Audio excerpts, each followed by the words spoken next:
శుభ సాయంకాలము. నమస్కారం. నేను మీ రాంబాబు చెరువు సత్యభాషానికి మీ అందరికీ స్వాగతం. నిన్న మొన్న గట్టి వివాదంలో ఉన్నవాడు సోనం వాంగ్చుక్. ఈ సోనం వాంగ్చుక్ను కనుక మీరు అర్థం చేసుకోవాలంటే ఆమీర్ ఖాన్ ఒక సినిమా తీశాడు. అందులో వాడి పేరు పున్షుక్ వంగుడు. అంటే ఒక పక్క నుంచి అప్పట్లో మీకు ఆప్ అధినేత అయినటువంటి టోపీ పెట్టి తిరుగుతాడే ముఖ్యమంత్రిగా ఉన్నాడు. వీడు ప్యారలల్గా గ్రూమ్ అవ్వబడ్డారు. వీడికి ఈ సోనం వాంగ్చుక్ అనేవాడికి రామ్సే మాక్ససే అవార్డు కూడా ఇచ్చారు. రామ్సన్ మాక్సే అవార్డు అని దేశద్రోహులందరికీ కూడా ఇటువంటి అవార్డులు ఇస్తూ ఉంటారు. ఈ దేశద్రోహులను ఒక్కసారి వినండి, మీకు అర్థమవుతుంది వీడు ఏం మాట్లాడుతున్నాడు.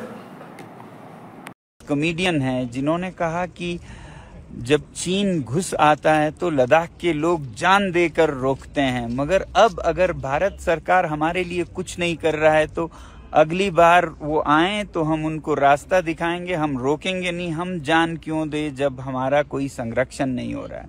और उसके बाद तरफ सोनम वांगचुक लद्दाख को संविधान की 6ठी अनुसूची में शामिल करने की मांग को लेकर सुर्खियों में थे। वहीं अब उन पर విన్నారు కదా ఈ వీడియో. ఇంతకుముందు చైనా వాళ్ళు వస్తే మేము ఆపేవాళ్ళం, ఇప్పుడు వాళ్ళు వస్తే మేము పంపించేస్తాం లోపలికి అని. అంటే వీడు అనుకున్న పని కాకపోతే దేశాన్నైనా కూడా తాకట్టు పెట్టేందుకు వీడు రెడీ అయిపోతున్నాడు. వీడు పెద్ద విద్యావేత్త కింద వీడందరినీ మనం ప్రమోట్ చేశారు. ఈ ఫార్మర్స్ రైట్స్, సిడబ్ల్యూఏ రైట్స్ అవుతున్నప్పుడు ఒక ప్రముఖమైన మొహం మనందరి ముందుకు వచ్చేది యోగేంద్ర యాదవ్ అని. వాడు చాలా తెలివిగలవాడు, చాలా గొప్ప విద్యావంతుడు అని వీళ్ళందరూ వాడిని ఎత్తిపెట్టారు. వాడు ఒక పక్కా కమ్యూనిస్ట్ వాది. వాడిని ఆందోళన జీవిగా పేర్కొన్నారు పార్లమెంట్లో మన పార్లమెంటేరియన్స్. ఈ సోనం వాంగ్చుక్ అనేవాడు వాడికంటే కూడా గొప్ప ప్రమాదకారి. ఎందుకంటే వీడు డాక్టరేట్ కూడా తీసుకున్నాడు. ఇంతకుముందు 2022లో శ్రీలంక రైట్స్ చూసాం, విద్యార్థులందరూ రోడ్డు మీదకి రావటం. తర్వాత బంగ్లాదేశ్లో చూసాం మనం.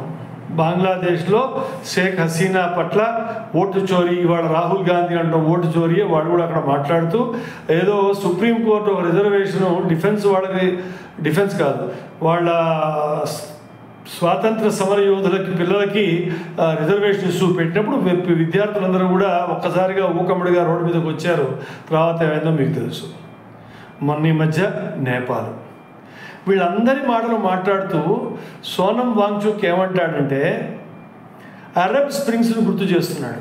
అరబ్ స్ప్రింగ్స్ అంటే ఏమిటి? ఈజిప్ట్లో ఒక పళ్ళు అమ్ముకునేవాడిని కొడితే ఆ తర్వాత వచ్చిన రాద్ధాంతం, దాంతో హోస్నీ ముబారక్ను దింపేయటం, దాన్ని గుర్తు చేస్తున్నాడు.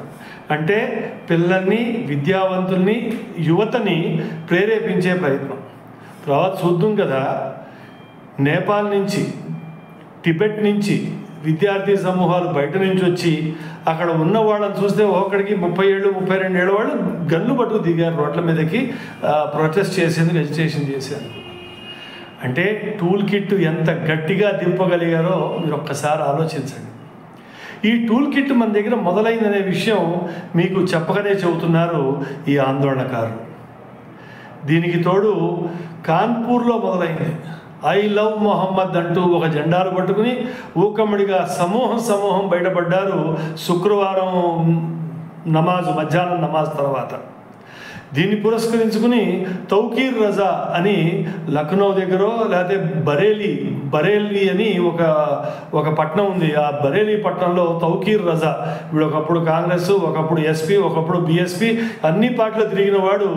దేశం పట్ల ద్వేషం, విద్వేషం అగ్నిలాగా వెదజల్లేవాడు ఈ వెధవ.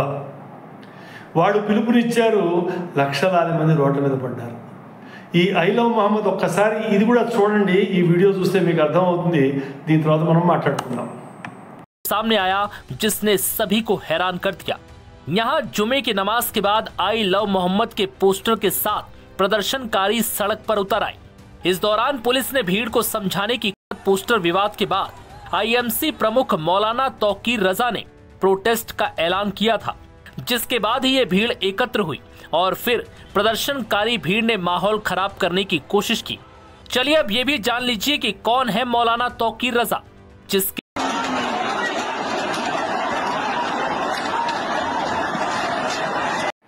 ఈ వీడియో చూశారు కదా, కాన్పూర్లో మొదలైంది.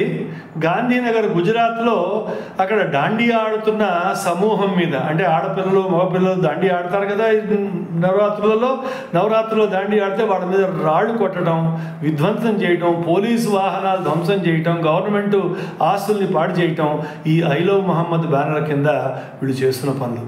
ఇది హైదరాబాద్ దాకా मैं इनसे गुजारिश करता हूँ कि आप बहुत खुश नसीब है, आपके ऊपर आज के इस दौर में आशिक रसूल सल्लल्लाहु अलैहि वसल्लम का एक मयार मिला है. आप आई लव मोहम्मद सल्लल्लाहु अलैहि वसल्लम, आई लव मोहम्मद सल्लल्लाहु अलैहि वसल्लम, आई लव मोहम्मद सल्लल्लाहु अलैहि वसल्लम, आई लव मोहम्मद सल्लल्लाहु अलैहि वसल्लम. अरे तकबीर, अरे रिसालत. మన ఓవైసీ గారు కూడా ఐ లవ్ మొహమ్మద్ జెండా పట్టుకుని కనిపించారు మనకి.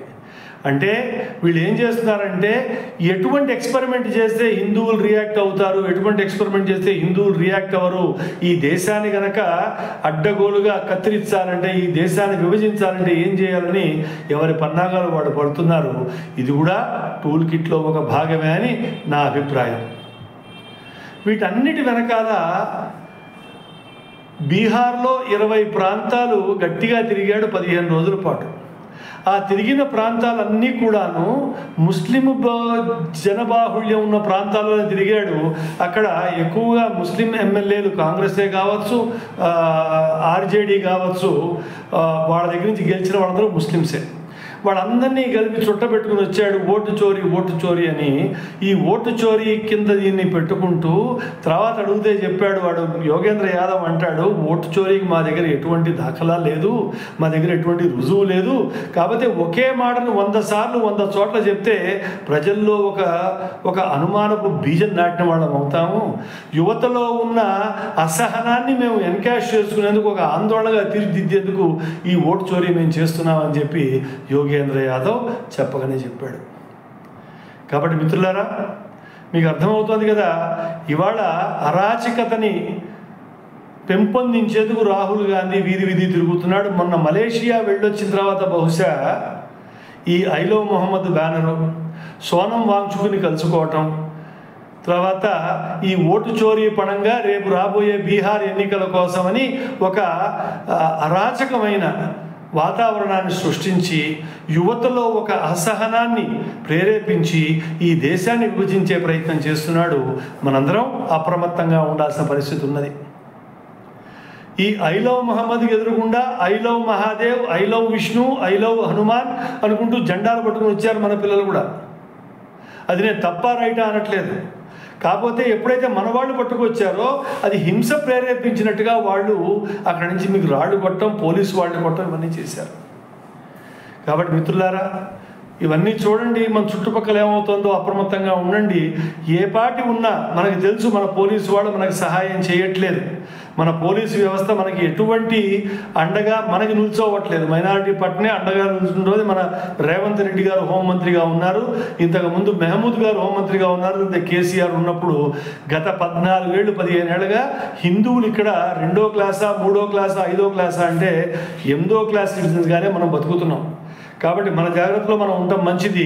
అప్రమత్తంగా ఉండండి. ఈ వీడియోని 10 మందికి పంపించండి. ఎటువంటి అరాచకత సృష్టిద్దాం అనుకున్నా కూడా మనం ఆపే ప్రయత్నంలో మనం చేయాలి.